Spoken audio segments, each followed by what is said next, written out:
মালদার গাজলে জাতীয় সড়কে অভিযান চালিয়ে বিপুল পরিমাণ নগদ টাকা ও মাদক উদ্ধার করল পুলিশ।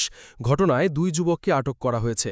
পুলিশ সূত্রে দাবি, উদ্ধার হওয়া নগদ টাকার পরিমাণ ৪০,৬৯,৭০০ টাকা এবং ৫৬৮ গ্রাম মাদক, যার আনুমানিক বাজার মূল্য লক্ষাধিক টাকা। পুলিশ সূত্রে জানা গিয়েছে, গাজলের রাঙাভিটা এলাকার ১২ নম্বর জাতীয় সড়কে ২ সন্দেহজনক বাইক আরোহীকে আটক করে তল্লাশি চালানো হয়। সেই তল্লাশিতেই উদ্ধার হয় বিপুল পরিমাণ নগদ টাকা ও মাদক। ধৃত দুজনেরই বাড়ি মালদার কালিয়াচক এলাকায়। এটা কোথায় জায়গাটা? এটা গাজল গ্রাম। হ্যাঁ, রাঙ্গাভিটা। কি হয়েছে? এই টাকা ধরা পড়েছে, ব্রাঞ্চ সুগার ধরা পড়েছে। কজনকে ধরেছে? 2 জন। কি হচ্ছিল সকাল থেকে এখানে? টাকা গোড়াগুড়ি সব টাকা কত কিনছিল। কেমন ভিড়? ভিড় তো প্রচন্ড ভালো।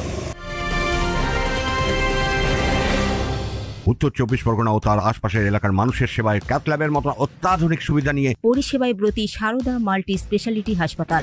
একই ছাদের তলায় মানুষ সাধারণ চিকিৎসা থেকে শুরু করে ২৪ ঘন্টা cath lab, MRI, CT scan, এনআইসিইউর মতো সুবিধা এবার থেকে পেয়ে যাবেন সারদা মাল্টি স্পেশালিটি হাসপাতালে। প্রয়োজনে যোগাযোগ করুন 033-2592-0730, 2593-0730, 2593-3562 ও 9331275635 নম্বরে। আমাদের ঠিকানা Royal Park, Kalyani expressway, Barrackpore, Kolkata ৭,১২১। সারদা মাল্টি স্পেশালিটি হাসপাতাল, পরিষেবাই হোক আমাদের মূল লক্ষ্য। কি মনে হচ্ছে?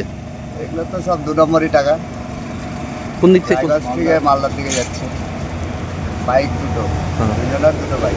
আচ্ছা, এই কি কত কত টাকা দেখলে ওখানে? নোটগুলো কি নোট ছিল? এগুলো তো 100 টাকার নোট, 500 টাকার নোট, 200 টাকার নোট।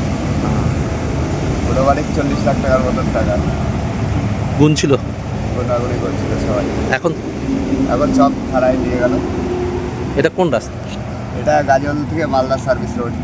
প্রাথমিক তদন্তে পুলিশের দাবি, উদ্ধার হওয়া নগদ টাকা এবং মাদক ডালখোলা থেকে মালদার উদ্দেশ্যে নিয়ে যাওয়া হচ্ছিল। ঘটনায় ব্যবহৃত 2টি মোটর বাইকও আটক করেছে পুলিশ।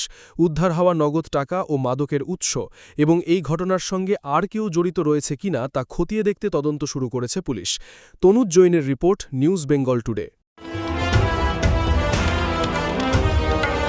মেঘবেলা লাইভে আপনার পছন্দের টিভি চ্যানেলস সম্পূর্ণ বিনামূল্যে, শুধুমাত্র মেঘবেলা ব্রডব্যান্ডের কানেকশনের সঙ্গে। মেঘবেলা ব্রডব্যান্ড, বাংলার ঘরে ঘরে।